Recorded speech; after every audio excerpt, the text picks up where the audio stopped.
안녕하세요. 네, 저는 펜타시큐리티 융합보안연구소에서 근무하고 있는 곽광구라고 합니다. 네, 이렇게 소프트웨어 테크 세미나의 연사로 초대되어 무한한 영광으로 생각합니다. 네, 앞으로 30분 동안 제가 가지고 있는 미약한 지식이나마 이 AI와 사이버 시큐리티에 대한 내용을 최대한 공유드리도록 노력해 보겠습니다. 네, 본격적으로 AI에 대한 이야기를 하기에 앞서 저희 회사에 대한 간략한 소개를 좀 드리도록 하겠습니다. 저희 회사는 1997년에 설립된 올해로 23년째 영업을 하고 있는 그런 보안 전문 기업이고요. 23년간 보안 업계를 리딩해 오면서 다양한 그런 제품과 서비스들을 개발을 했고, 그리고 수많은 그 정부 혹은 민간 사업들을 수행한 바 있습니다. 23년의 그 개발 기간 동안 저희는 100개가 넘는 국내외 기술 특허를 획득했고, 그리고 다양한 기술 인증, 그리고 여러 가지 제품에 대한 수상들을 했으며 세계 최초 그리고 국내 최초 기술들을 여러 건 개발한 바 있습니다. 사실 저희가 가장 자랑스럽게 생각하는 부분은 바로 이런 그 인증이라든지 아니면 수상보다도 기술 인력 비중이 60%가 넘는 기술 전문 회사라는 것입니다. 그리고 국내 중소기업으로는 보기 드물게 3개의 등록된 그런 연구소를 가지고 있고요. 그 각 연구소마다 명확한 자기의 롤을 가지고 향후 10년간의 그 국내 보안을 선도하기 위한 노력을 기울이고 있습니다. 네, 회사 소개는 대략적으로 이 정도만 하겠습니다. 그리고 본격적으로 저희 그 인공지능과 보안이 어떤 관계가 있고, 그리고 보안에서 인공지능이 어떤 롤을 현재 하고 있으며 앞으로 어떤 롤을 하게 될 것인지에 대해서 한번 이야기해 보도록 하겠습니다. 네, 이 사진 보시면 당연히 이 얘기 나오는구나 라고 생각하실 것 같아요. 인공지능 관련 이야기를 할 때 빠지지 않고 나오는 이벤트죠. 바로 2016년 3월에 있었던 이세돌 구단과 알파고와의 대국입니다. 이 대국을 위해서 알파고는 16만 건의 프로 기사들의 기보를 학습을 했고요. 무려 40일간에 걸쳐서 학습을 했습니다. 그리고 그 결과 4대1로 그 이세돌 구단을 이기게 되죠. 네, 이 이벤트는 현재 인공지능이 어느 정도 수준에 도달해 있는지를 보여주는 아주 충격적인 이벤트였고, 그로부터 많은 사람들이 뭔가 인공지능 혹은 딥러닝, 머신러닝이라고 하는 그런 예전에는 기술자들이나 알던 어휘들을 이야기하기 시작했습니다. 그런데 사실 저 개인적으로 이것보다 더 충격적이었던 뉴스는 바로 그 다음 해에 있었던 알파고 제로에 대한 뉴스였습니다. 사실 알파고의 열기가 많이 식어서 이때는 모르시는 분들이 많이 있는데, 알파고 제로는 1년 6개월 후에, 알파고 사태 1년 6개월 후에 딥마인드에서 발표한 그런 새로운 바둑 프로그램인데요. 알파고보다 업그레이드된 버전인 알파고 마스터를 무려 100대 0으로 이겼는데요. 성능도 대단하지만 그거보다 더 놀라운 점은 알파고 제로를 트레이닝 하는 데는 딱 72시간, 아까 말씀드렸다시피 알파고는 40일에 걸쳐서 학습한 내용을 단 3일 만에 학습을 했고, 그리고 학습하는 데 있어서도 어떤 인간의 기보를 본 게 아니라 단순한 바둑의 룰만을 입력해주고 나머지는 알아서 학습해라 라고 했더니 자기 자신과 대국을 하면서 그 짧은 시간 만에 알파고를 훨씬 뛰어넘는 성능을 가지게 된 거죠. 즉, 그 내부의 알고리즘에서 엄청난 비약적인 발전이 있었다라는 걸 알 수가 있습니다. 그리고 지금 세 번째 이벤트는 바로 올해 있었던 일인데요. 올해 6월에 오픈 AI 랩에서 발표했던 GPT-3라고 하는 그런 언어 처리 모델인데요. 이 언어 처리 모델은 기존에도 저희가 AI 기반의 챗봇이라든지 하는 것들은 있었습니다. 그런데 이런 챗봇들이 써보신 분은 아시겠지만 정말 챗을 할 수는 없는 정도 수준인데, 실제 GPT-3 같은 경우에는 사람과 대화하는 것처럼 상당히 심도 깊은 대화를 할 수가 있었고, 그리고 거의 책 한 권 분량의 긴 텍스트를 입력을 했을 때 그 텍스트에 대해서 이해하고 단 몇 줄로 그 핵심 내용들을 요약하고, 그리고 심지어는 그 행간에 있는 어떤 내용을 물었을 때 그거에 대한 정확한 답변을 하는 등 거의 인간과 다름없는 수준의 텍스트 인식 능력을 보였습니다. 심지어는 컴퓨터 프로그래밍 언어를 학습시키고 내가 원하는 프로그래밍의 기능들을 입력을 했더니 실제로 그거를 코딩을 해가지고 프로그램을 만들어주기까지 하는 그런 놀라운 그 성과를 보였는데요. 이제는 인공지능이 저보다 바둑도 잘 두고 글도 잘 쓰고, 그리고 심지어는 저보다 코딩까지 잘하는 그런 시대가 와버렸습니다. 네. 그런 지금 말씀드린 이런 세 가지 사례 이외에도 여러 가지 사례를 통해서 인공지능이 얼마나 대단하게 발전을 했는지는 다 알고 계십니다. 그래서 지금은 거의 사람들이 인공지능에 대한 기대치가 하늘을 뚫고 우주를 치솟고 있거든요. 그래서 인공지능이면 마치 모든 게 다 될 것처럼 생각을 하는 경우들이 있고, 그래서 그런지 너나 없이 다들 자기네 제품에 인공지능을 도입한다. 뭐 인공지능이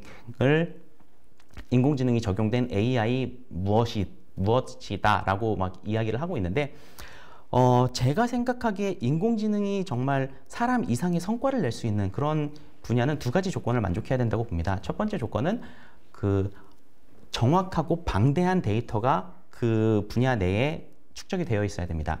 결국 머신러닝이라는 것도 어떤 그 데이터를 가지고 학습을 해서 그 학습된 모델을 통해서 답을 도출하는 것이기 때문에 이 데이터 자체, 학습을 할 재료 자체가 없다면 모델이 엉성하게 뽑히고, 이 엉성하게 뽑힌 모델은 결국은 엉성한 대답을 내놓을 수밖에 없거든요. 그래서 결국은 데이터가 많아야 된다. 그리고 두 번째로는 그 내가 해결하고자 하는 그 태스크가 명확해야 되고, 그 태스크를 해결하기 위한 어떤 규칙이나 룰이 있어야 된다라는 점입니다. 이건 제가 쉽게 얘기하는 예로 어떤 게 있냐면, 머신러닝을 공부하는 사람이라면 누구나 한 번쯤 도전해 보는 것이 바로 일확천금의 꿈을 가지고 주가 예측 프로그램을 만들어 보려고 합니다. 네, 주가 예측 프로그램이 하지만 제대로 만들어진 경우는 없죠. 왜냐하면 데이터가 부족하냐? 그건 절대 아닙니다. 지금 주식 관련된 것보다 더 데이터가 정확하고 많은 분야는 많지 않을 거예요. 거의 몇십 년 전부터 초 단위의 데이터가 존재합니다. 하지만 그럼에도 불구하고 이 제대로 된 주가 예측 프로그램이 나오지 못하는 이유는 그 주가가 움직이는 데에 대해서 어떤 정형화된 규칙이나 패턴이 없기 때문입니다. 즉, 이 두 가지, 방대한 데이터와 패턴, 이 두 가지가 충족돼야만 AI가 빛을 발할 수 있고, 그 빛을 발할 것으로 예상되는 분야들이 바로 이 화면에 보시는 IBM에서 뽑은 10가지 항목들입니다. 물론 이 외에도 여러 개 있겠지만 가장 우선적으로 AI가 적용될 걸로 예상하는 분야들입니다. 보시면 거의 절반 정도는 이미지나 영상에 대한 처리 부분입니다. 뭐 자율주행도 그렇고 대용량 이미지 처리, 문서 디지털화, 이런 것들이 다 영상 처리 부분이고요. 나머지 5개의 항목은 거의 대부분 방대한 데이터를 넣고 데이터를 학습해서 어떤 결과를 프리딕션하는 그런 예측 모델들을 만드는 부분입니다. 저희 펜타시큐리티에서 경험이 있는 분야는 바로 6번과 7번 부분인데요. 7번의 사이버 위협 방지는 저희가 보안 회사다 보니 당연한데, 6번의 기계 장치는 왜 했는지는 잠시 후에 제가 뒤쪽에서 따로 말씀을 드리도록 하겠습니다. 네. 방금 말씀드렸다시피 인공지능과 사이버 보안은 아주 찰떡궁합이라고 말씀을 드렸었죠. 그래서 이 많은 보안 업체들이 인공지능을 자사 제품에 도입하는 그런 방식을 택하고 있고, 그리고 또 다른 방식으로는 이 빗금에서 보시면 왼쪽 위쪽에 있는 회사들은 기존의 보안 제품들을 가지고 있던 보안 회사들입니다. 그리고 이 회사들은 자사의 기존 솔루션에 AI를 가미하는 형태로 그런 서비스를 제공을 했고요.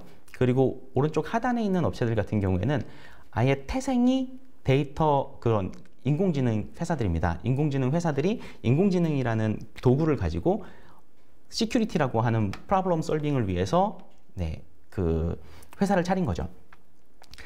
현재는 사실 그 시장의 반응은 우측 하단에 있는 AI 전문 기업들을 훨씬 더 높게 평가를 하고 있는 상황입니다. 즉, 시큐리티보다도 AI에 더 훨씬 무게를 두고 있다고 볼 수 있죠. 네, 그러면 지금까지 인공지능이 얼마나 대단한 기술인지 설명을 드렸고, 그리고 인공지능을 실제로 사이버 보안에 도입한 기업들의 사례를 말씀을 드렸는데요. 그러면 실제 그 인공지능이 사이버 보안에 들어갔을 때 기술적으로 어떤 부분들이 더 좋아지고 실제 보안성이 얼마나 향상되느냐에 대한 그런 의문이 생기실 것 같아요. 그래서 제가 그 부분을 설명해 드리기 위해 자료를 준비했습니다. 사실 인공지능 이후의 사이버 보안에 대해 논하기 위해서는 인공지능 이전의 사이버 보안이 어땠는지에 대해서 말씀을 드려야 되는데, 그 부분을 지금 이글루 시큐리티에서 상당히 잘 정리해 놓으신 도표가 있어서 제가 이거를 좀 빌려왔습니다.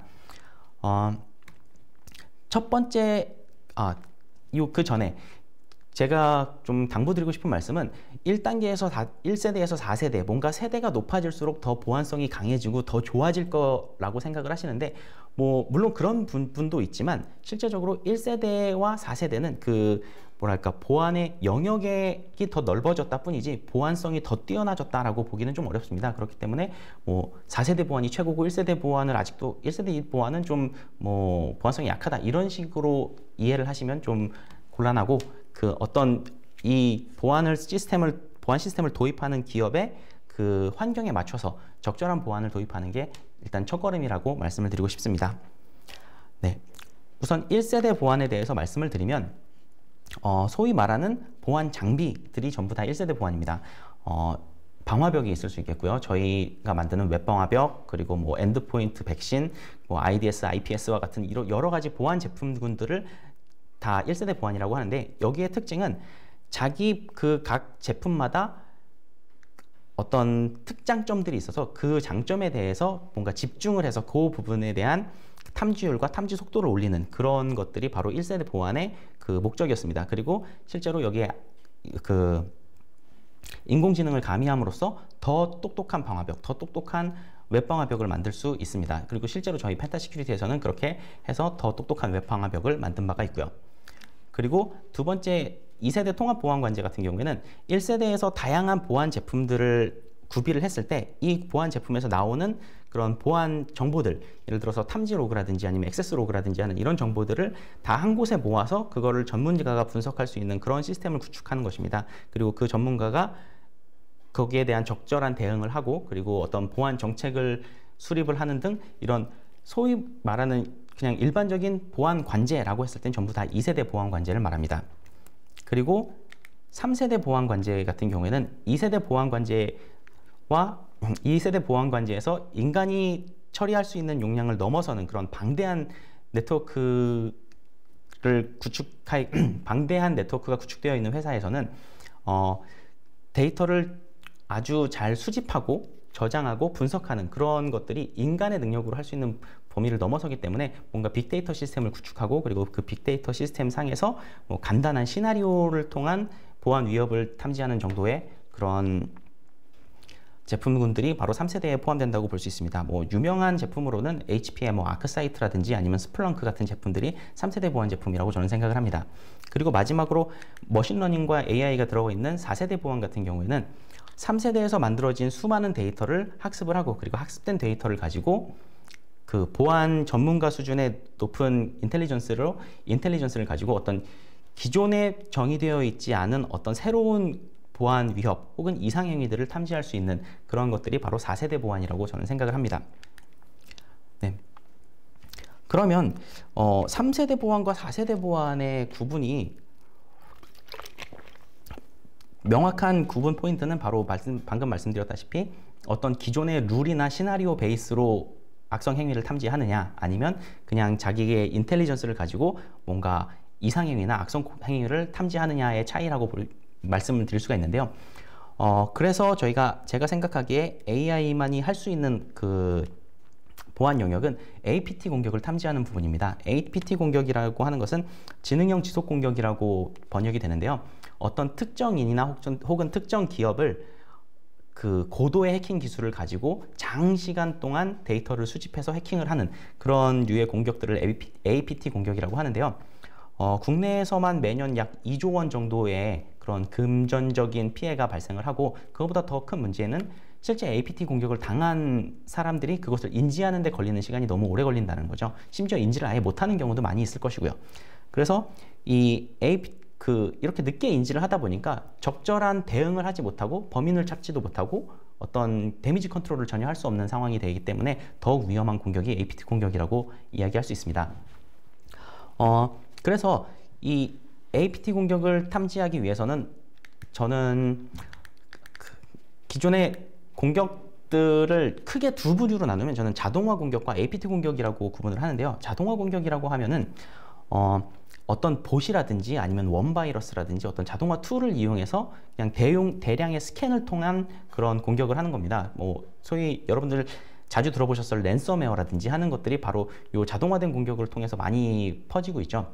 그런데 이 APT 공격은 그것보다 훨씬 더 지능적이고 더 아주 미묘한, 잘 눈에 띄지 않는 공격들이기 때문에 인간의 인지 능력으로 탐지하기는 상당히 어렵고, 이 부분을 기계가 머신러닝을 통해서 이상 탐지 패턴을 통해 APT 공격을 탐지할 수 있을 거라고 저는 생각을 합니다. 이 부분은 제가 뒤에서 추가적으로 설명을 좀 드리도록 하겠습니다.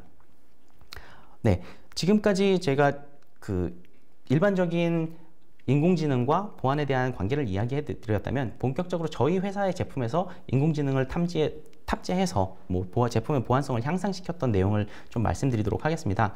저희 회사 제품 중에 와플이라고 하는 웹방화벽이 있는데요. 이 와플 웹방화벽은 높은 탐지율과 아주 빠른 탐지 속도로 많은 사랑을 받고 있는 제품입니다. 그럼에도 불구하고 웹방화벽이라고 하는 그런 태생적인 한계 때문에 몇 가지 좀 리미테이션이 있습니다. 일단 첫 번째로 제로그룹 대위 공격에 대한 신속한 탐지가 어렵습니다. 모든 웹방화벽이 거의 대부분 그런 패턴 기반 혹은 어떤 레귤러 익스프레션을 잡아내는 그런 정규식 기반의 그런 탐지들을 하고 있는데, 저희 와플은 거기에 시나리오 기반의 휴리스틱 엔진까지 탑재했음에도 불구하고 이런 신규 공격은 탐지하기가 어렵습니다.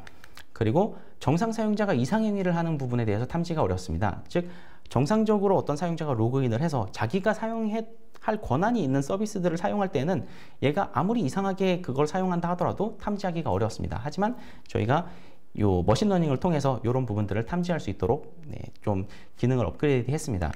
그리고 마지막으로 웹방화벽이라는 것은 결국 웹서버로 넘어가는 단건의 요청, 뭐 get 메시지가 됐든 포스트 메시지가 됐든 어떤 단건의 요청에 대해서 그런 이상행위를 탐지하는데, 그것들이 만약에 단건에서는 이상할 게 없지만 그런 한 건 한 건의 요청들이 여러 개가 쌓여서 보면 이상하다라는 생각이 드는 이런 경우에는 웹방화벽에서 탐지를 못합니다. 이런 것들은 사실 3단계에서 얘기했던 그런 SIEM 같은 통합보안관제 솔루션에서 해야 되는 내용들인데, 사실 중소기업에서 통합보안관제까지 갖추기라는 건 사실상 어렵거든요. 그래서 저희는 웹방화벽 내에서 최소한 웹에서 발생하는 이상행위들은 웹방화벽에서 탐지를 했으면 좋겠다라는 생각을 가지고 이렇게 웹방화벽을 고도화하게 되었습니다.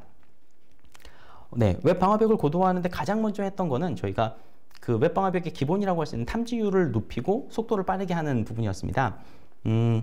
이거를 하기 위해서 저희가 머신러닝 기법을 도입했는데요. 일단 지도학습으로 학습을 시켰습니다. 지도학습이라고 하는 것은 학습하기 위해서 필요한 그런 로우 데이터들이 뭐 레이블링이 되어 있는 겁니다. 이건 공격이다, 이건 정상 메시지다 하는 것들이 레이블링이 되어 있는 상태에서 그 학습을 시켰고요. 저희한테 이 영감을 준 논문이 그 2015년도에 얀 르쿤 교수가 발표했던 Understanding Text from Scratch라고 하는 논문이었습니다. 이 논문을 보시면은 문서를 이미지로 변환했을 때 그 이미지를 보고 문서의 내용을 알 수가 있더라라는 그런 내용이었고요. 저희는 그러면 탐지 로그라는 것도 결국은 텍스트의 연결이니까 이것도 문서라고 보고 이걸 이미지로 변환했을 때 마찬가지로 이미지 처리 프로세스를 씌울 수가 있겠구나라고 생각을 했습니다. 그래서 뭐 CNN이라든지 뭐 이미지넷이라든지 하는 아주 잘 만들어진 이미지 처리 엔진들을 이용해서 저희 탐지 로그들을 분석을 해봤습니다. 네, 그리고 결과 지금 100만 건 정도를 저희가 로그를 보여주면서 이렇게 생긴 애들은 웹 공격이야 라는 거를 모델에게 학습을 시켰고, 그 학습된 결과를 가지고 실제로 실시간으로 웹서버에 들어오는 그 웹 요청들을 이미지화해서 이게 공격인지 아니면 정상인지를 판단하도록 해본 결과 상당히 높은 탐지율을 보여줬습니다. 보시다시피 한 3만 번 정도를 학습을 시킨 모델의 경우 거의 1% 미만, 여기 오탐률이 0.008이라고 써 있는데 0 두 개를 지우고 0.85%입니다. 네, 그래서 어쨌든 1% 미만의 그런 오탐률만을 보이고 있습니다. 즉 거의 다 잡아낸다고 보실 수가 있죠. 네, 일단 저희가 탐지율을 높이기 위해서는 그렇게 이상행위 탐지율을 높이기 위해서는 지도학습을 시켰고요. 그리고 탐지율 어떤 악성 행위를 탐지하는 게 아니라 얘가 이상한 짓을 한다라는 이상행위를 탐지하기 위해서는 저희가 비지도학습을 시켰습니다. 지도학습과 비지도학습의 장단점에 대해서는 제가 이렇게 발표 자료에 써놨는데 뭐 조금만 찾아보시면 훨씬 더 자세한 자료들을 보실 수 있을 테니 이 부분은 시간 관계상 좀 생략하도록 하겠습니다. 네, 저희가 비지도학습을 통해서 그 정상 행위를 우선 학습을 시켰습니다. 비정상 행위를 파악하기 위해서는 어떤 게 정상인지를 알아야 비정상 행위를 찾을 수가 있겠죠. 그래서 방금 전에 저희가 공격 데이터를 탐지할 때는 저희가 와플에서 공격으로 탐지된 데이터를 가지고 학습을 시켰던 반면 이번에는 그냥 일반적인 웹에서 발생하는 웹 로그들을 전부 정상 트래픽이다라고 가정한 상태에서 그 정상 트래픽들을 학습을 시켰습니다. 이때 사용했던 알고리즘은 저희가 그 CNN 기반의 오토 인코더라고 하는 알고리즘을 이용해서 학습을 시켰는데요. 이 오토 인코더의 그 기본적인 원리는 이렇습니다. 어떤 하나의 원본 이미지가 있으면 이 원본 이미지에서 핵심적인 그런 요소들만을 뜯어냅니다. 그리고 그 핵심적인 요소를 뜯어낸 걸 또 뜯어내고 또 뜯어내고, 이 그림에서 보시면은 레이어 6 단계까지 핵심적인 요소를 아주 조그맣게 압축을 하는 겁니다. 일종의 손실 압축이죠. 그래서 데이터들이 많이 날아가고 핵심 정보만이 벡터로 남게 되면 이 벡터에 이제부터는 살을 붙여서 원래 이미지를 복구하도록, 예, 그렇게 학습을 시키는 겁니다. 즉 손실 압축된 걸 가지고 다시 원본을 만드는 거다 보니 당연히 원본 이미지와 동일한 이미지가 나오진 않습니다. 그렇기 때문에 이거를 계속해서 학습을 하면서 여기에 어떤 정보를 넣었을 때 원본 이미지와 그나마 가깝게 나오더라 라고 하는 것들을 학습을 시킵니다. 그러면 정상 트래픽으로 만들어진 원본 이미지는 그래도 어느 정도 비슷하게 복구가 됩니다. 그런데 처음 보는 패턴의 비정상 트래픽이 이미지로 들어가게 되면 그거에 대해서는 전혀 다른 그런 아웃풋이 나오게 되는 거죠. 이건 어떻게 말씀드릴 수 있냐면, 여러분들께서 비행기 사진을 100만 장을 봤다고 치겠습니다. 비행기를 100만 장을 봤는데 그 비행기 사진 100만 장을 학습을 하다 보면 비행기 날개 끝부분이라든지 비행기 바퀴라든지 하는 여러 가지 비행기에 관련된 다양한 정보들을 알 수 있고, 그래서 최종적으로 난 이제 비행기 마스터가 됐어 라고 하면은 비행기의 날개 끝부분 그림, 그리고 비행기의 꼬리 끝부분 그림, 뭐 비행기의 앞 코머리 코 부분, 뭐 이런 작은 단편적인 정보만 가지고 이걸로 비행기를 그려봐라 라고 하면 그 해당 비행기를 그릴 수가 있을 겁니다. 비슷하게라도. 하지만 이렇게 비행기만 죽어라 공부했는데 갑자기 항공모함의 사진을 보여주면, 그 일부 사진들을 보여주면서 항공모함을 그려봐라 라고 하면 전혀 그릴 수 없는 것과 마찬가지 원리라고 보시면 됩니다. 네, 그렇게 이상행위 탐지를 위한 그 학습이 완료가 된 후에는 저희가 실제로 그 탐지 결과를 죄송합니다. 탐지 성능을 확인하기 위해서 이렇게 성능 테스트를 해봤는데요. 그 세로축을 보시면은 정상 트래픽을 정상이라고 말한 비율입니다. 즉 95%까지, 즉 5%의 오탐을 허용했을 때 그 악성 행위를 악성 행위라고 잡아내는 비율이 약 90% 정도로, 네, 정확도가 높아진 걸 보실 수가 있습니다. 아까 그 공격이냐 아니면 정상이냐를 판단했던 건 0.1% 수준의 그런 오탐률이었지만 여기서는 5%와 90%로 상당히 높은 오탐률이 보이는 걸 보실 수가 있고, 이건 사실상 비지도 학습의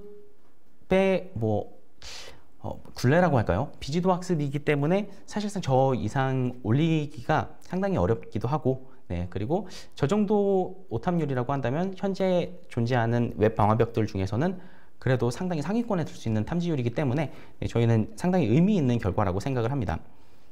그리고 마지막으로 저희가 웹 방화벽 와플에 추가했던 기능들, 마지막 기능은 아까 말씀드렸다시피 웹 방화벽은 단건의 웹 요청밖에 모니터링을 하지 못합니다. 그렇기 때문에 그 어떤 사용자가 예를 들어 회계팀에 근무하는 김대리가 있는데 이 김대리가 원래는 회계 자료만을 봐야 되는데 그룹웨어에 로그인해서 갑자기 연구소의 연구 데이터들을 막 보기 시작한다.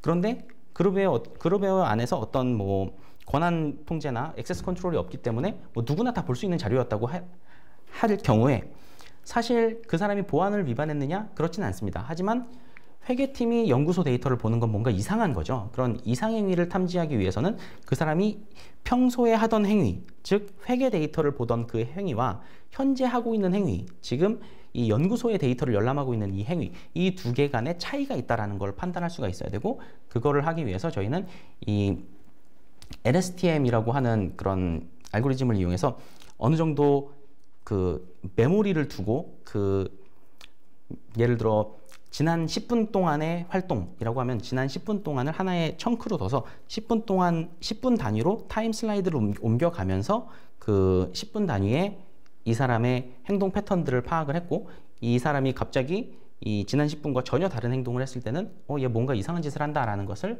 알려주는 그런 알고리즘을 만들었습니다.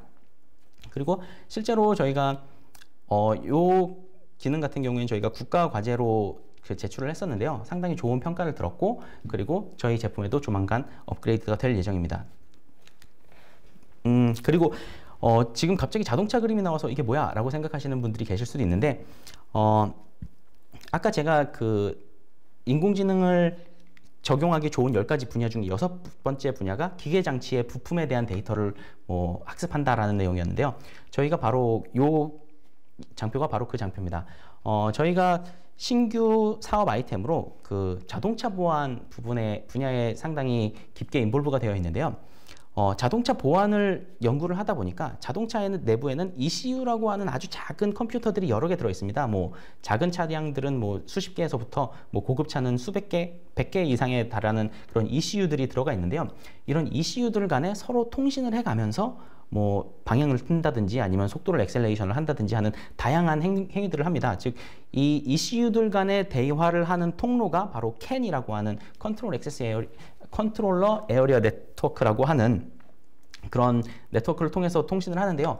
이 CAN 네트워크를 저희가 모니터링을 해본 결과 이 CAN 데이터만 정밀하게 분석을 하더라도 차량의 부품 상태 그리고 차량의 고장 여부를 확인할 수가 있었습니다.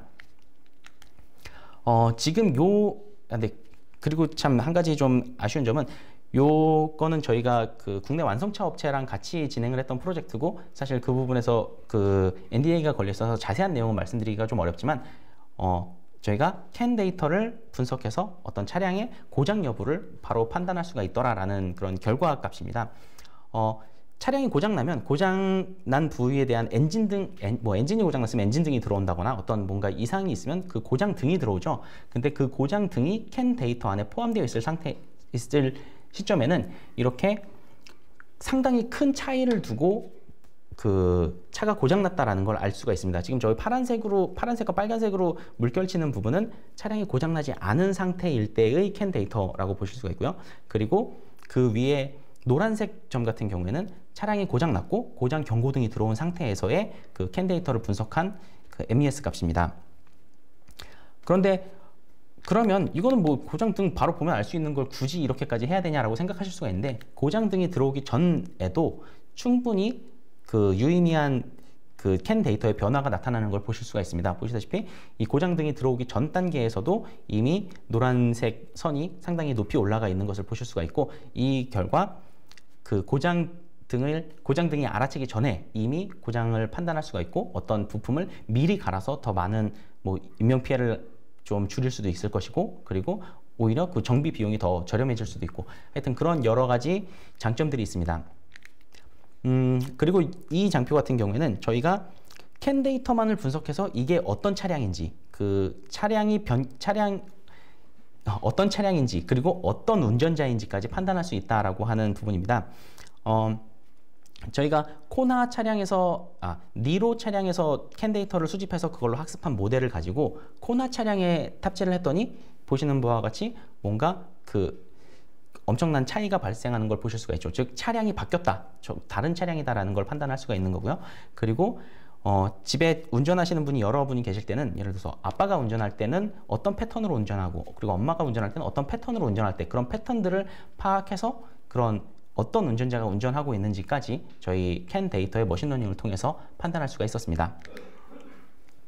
네, 그러면 이제 마지막으로 맺은 말을 좀 해봐야 할 것 같은데요.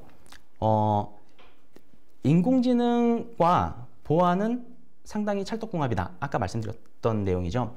그 인공지능이 보안 분야에서 이뤄낸 성과들을 보면은 첫 번째로는 사람의 보안 전문가 인력이 부족해서든 혹은 보안 전문가의 실력이 부족해서든 어떤 인간으로서 할 수 없는 영역이든 어떤 인지 능력 부족으로 인해서 인지하지 못했던 보안 위협을 탐지해내는 그런 모습들을 보여줬습니다.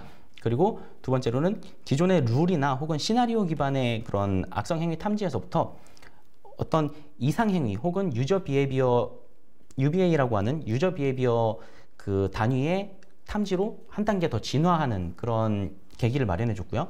그리고 어떤 일부 영역에서는 정확도와 탐지 성능 또한 비약적으로 향상이 되었습니다. 그리고 제가 봤을 때 가장 큰 장점 중에 하나는 그리고 범용성이 높다고 할 수 있습니다. 이 범용성이라는 건 어떤 걸 이야기하냐면 제가 A라고 하는 웹사이트를 운영을 하면서 이 A 웹사이트에서 발생한 그런 악성 행위들로 모델을 만들어서 러닝을 하고 나서 이게 이 만들어진 모델이 B 사이트라는 또 다른 사이트에서도 거기에 있는 데이터로 학습을 하고 나면 뭐 동일한 결과를 낼 수 있는 그런 확장성과 범용성이 확보가 되었다라고 저는 생각을 합니다. 그래서 결과적으로 인공지능은 미래 정보 보안의 핵심 역량이다라고 생각을 합니다. 그래서 인공지능을 반드시 알아야만 향후 미래 그 정보 보안에서 뭔가 리드해 갈 수 있는 그런 업체가 될 거로 저는 생각을 하고 있고요. 그리고 지금 뭐 인공지능이 무조건 좋은 거라기보다도 인공지능을 통해서 해결해야 되는, 인공지능이 자리 잡기 위해서 해결해야 되는 과제들이 몇 개가 있습니다. 가장 핵심적이고 또 많은 사람들이 이야기하는 게 데이터가 부족합니다. 그것도 양질의 데이터가 아주 부족한데요. 방금 전에 제가 말씀드렸던 사례들 중에서 웹 방화벽에 대한 그런 고도화, 그 부분은 저희가 이미 많은 데이터를 가지고 있었습니다. 양질의 데이터들을 가지고 있었기 때문에 상당히 쉽게 학습을 할 수가 있었고 좋은 모델을 뽑아낼 수가 있었죠. 하지만 그 자동차 같은 경우에는 저희가 자동차 회사가 아니다 보니까 자동차 관련해서는 데이터가 그렇게 많지 않았어요. 그래서 저희 뭐 사원들한테 데이터를 자기 자차에서 데이터를 모아오라고 하기도 했고 뭐 그랬는데 그 양으로는 턱도 없이 부족하죠. 그래서 저희가 완성차 업체와 같이 협력을 해서 그 말씀드렸던 많은 그런 프로젝트들을 진행을 했었는데, 이처럼 그 내가 가지고 있는 데이터를 다른 사람과 공유하고, 그 공유가 안 된다면 그걸 뭐 어떤 거래를 한다든지 하는 그런 문화와 그런 데이터 거래 플랫폼이 형성이 되어야만 이 데이터의 양적 발전이 이루어질 거라고 보고요. 그리고 데이터의 질적 향상을 위해서는 어떤 고감도의 센서를 개발한다든지, 그리고 데이터가 올라왔는데 이 데이터가 뭔가 위변조가 되어 있다거나 어떤 뭐 오염이나 컨테미네이션이 되어 있으면은 이 부분들 역시 그 모델에 치명적인 악영향을 끼칠 수 있기 때문에 데이터의 위변조를 방지하는 그런 기술들도 꼭 필요하다고 생각을 합니다. 그래서 저는 이 부분은 저희가 지금 블록체인 연구소에서 블록체인 기술 기반으로 해서 데이터의 위변조와 데이터의 그런 거래를 하는 플랫폼을 개발을 하고 있습니다. 네, 진짜 마지막으로 맺은 말을 하자면, 네, 인공지능 기술은 날로 발전하고 있습니다. 그리고 인공지능을 사용하기도 날로 쉬워지고 더 저렴해지고 있어요. 보시다시피 왼쪽 아래에 보시면 지금 뭐 유명한 그런 인공지능 딥러닝 프레임워크들인데요. 뭐 텐서플로우라든지 아니면 파이토치라든지 케라스, 여러 가지 이런 프레임워크들이 있고, 이 프레임워크의 사용법이 점점 더 쉬워지고 더 강력해지고 있습니다. 그리고 오른쪽에 보시면 저희가 이 머신러닝을 처음 시작할 때 2017년도 초반에 그 머신러닝을 하기 위한 장비를 약 3억 원어치를 구매를 했습니다. 그런데 지금은 저 정도의 뭐 러닝을 하기 위해서는 굳이 장비를 다 저렇게 큰 돈을 주고 살 필요 없이 뭐 아마존이나 구글이나 뭐 마이크로소프트의 클라우드 서비스를 이용할 수 있게 되어 있죠. 그래서 뭔가 머신러닝 자체는 날로 쉬워지고 저렴해지고 있습니다. 하지만 인공지능 기술을 이용해서 문제를 해결하는 것은 여전히 어렵습니다. 왜냐하면 이게 논리적 문제 해결을 위한 7단계라고 하는데요. 문제를 정의하고 그 문제를 해결하기 위한 이슈들을 분해하고, 그리고 이슈에서 뭐 중요하지 않은 애들을 제거하고 어떤 계획을 수립하고, 그리고 계획에 따라서 실제 실험 가설과 데이터를 왔다 갔다 하면서 실험을 하고, 그리고 실험에서 발견된 어떠한 새로운 인텔리전스를 종합해서 문제를 해결하는데, 이 중에 머신러닝으로 할 수 있는 부분은 스텝 5밖에 없습니다. 즉, 여러분들께서 어떤 문제를 정말 해결하기 위해서는 그 문제를 보고 그리고 파악할 수 있는 통찰력이 있어야 되고, 그리고 그 분야가 저 같은 경우에는 뭐 보안이 되겠죠. 이런 보안 분야가 됐든 아니면은 뭐 어떤 다른 분야가 됐든 그 분야에 대한 도메인 지식들을 깊게 가지고 있으셔야 그걸 이용해서 머신러닝한테 인공지능한테 일을 시킬 수가 있는 거지, 인공지능에 맡겨놓으면 모든 게 해결될 거야 라는 그런 나이브한 생각으로는 사실상 아무런 문제도 해결하기가 어려운 것이 사실입니다. 네, 이상으로 제 발표는 마치도록 하고요. 제가 지금 뭐 시간이 얼마 남지 않았는데 그래도 한번 질문을 몇 개 받아보도록 하겠습니다. 네, 또 많은 분들께서 질문을 해주셔서 네, 감사합니다. 일단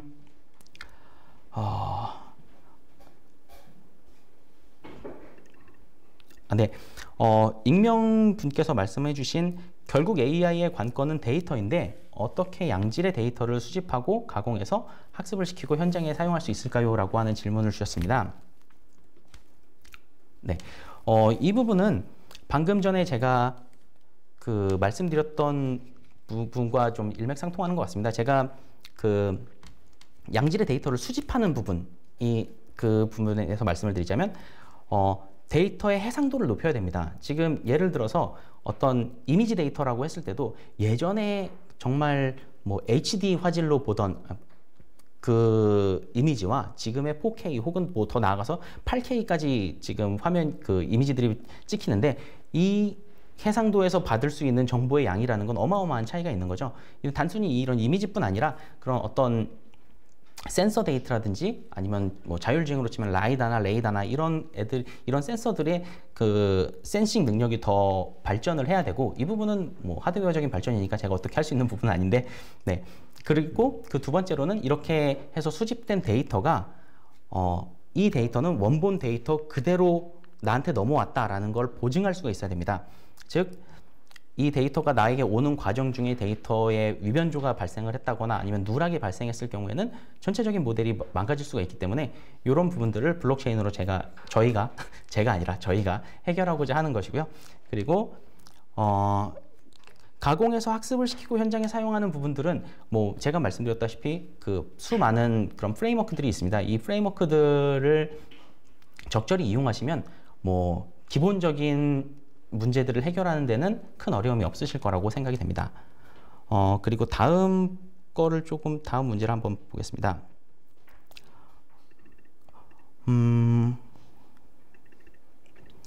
네. 그 이광봉님께서 질문을 해주셨는데요. 보안 위협을 방어하는 기술이 AI를 통해서 발전했듯이 마찬가지로 보안 공격도 AI를 통한 공격이 일어날 것 같은데 이에 대한 대응은 어떤 식으로 해야 되나요? 라고 질문하셨습니다. 네, 아주 좋은 질문이십니다. 실제로 많은 공격들이 AI 기반으로 이루어지고 있습니다. 네, 그래서 뭐 바이러스를 만들 때도 예전에 제가 예전에는 모바일 백신을 만드는 그런 일도 좀 했었는데 예전에는 바이러스를 하나 만들면 이 바이러스가 백신에 잡히면 이 바이러스의 일부분을 수정을 해가지고 그 백신이 잡지 못하도록 아주 약간의 변종들이 계속해서 발생을 했었습니다. 그런데 지금은 이 탐지하는 쪽에서도 인공지능을 통해서 탐지를 하거든요. 이 바이러스가 가지고 있는 어떠한 특징 피처들을 뽑아내서 이 피처들을 가지고 있는 애들은 바이러스다라고 인공지능을 통해서 학습을 하고, 바이러스를 개발하는 쪽도 마찬가지로 얘들이 요런 피처들을 탐지하는 것 같으니 이 부분을 이렇게 바꿔보자 해가지고 그것도 마찬가지로 인공지능을 통해서 만들어지고 있습니다.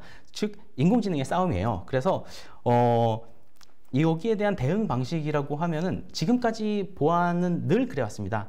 내가 어떤 보안 기술을 발명하면 그 보안 기술을 우회하거나 뚫기 위한 어떤 또 다른 기술을 해커가 발견을 하고, 그리고 이렇게 해가면서 핑퐁 쳐가면서 발전해왔기 때문에 AI를 이용한 공격을 막기 위한 어떤 특별한 방법이라는 건 사실상 지금으로서는 말씀드리기 어려울 것 같고요. 결국은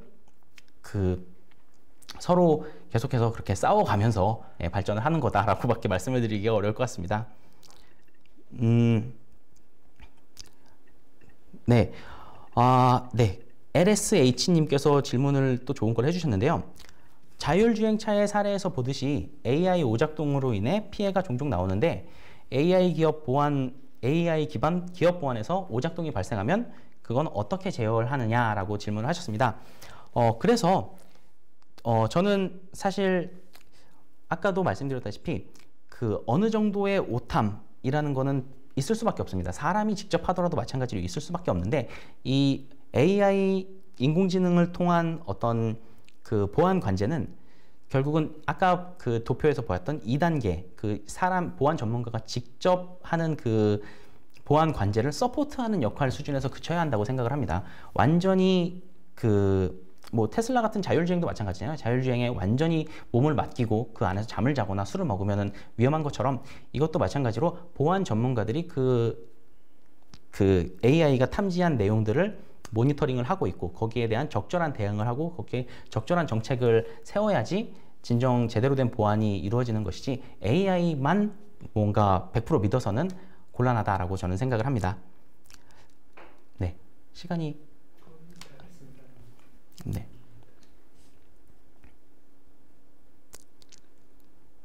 네. 그럼 하나 더 할까요? 아, 네. 네. 네. 이거는 사실상, 네. 윤수연님께서 질문하신 부분입니다. 보안 관제를 AI가 하게 되더라도 어떤 경우에는 아직은 인간의 개입이 필요할 것 같은데 어떤 경우가 있을지 몇 가지 사례를 말씀해 주십시오. 네. 뭐랄까. 정확하게 이런 케이스라고 하는 사례를 말씀드리긴 좀 어려울 것 같고요. 아까 말씀드렸다시피 제가 이상행위 탐지 부분에서는 지금 거의 한 5% 정도의 그런 오탐이 발생한다라고 말씀을 드렸죠. 그리고 5%의 오탐이 발생한 것과 동시에 10%의 미탐이 발생을 합니다. 일단 저희가 만들어 놓은 모델에서는. 그런데 이거 외에도 뭔가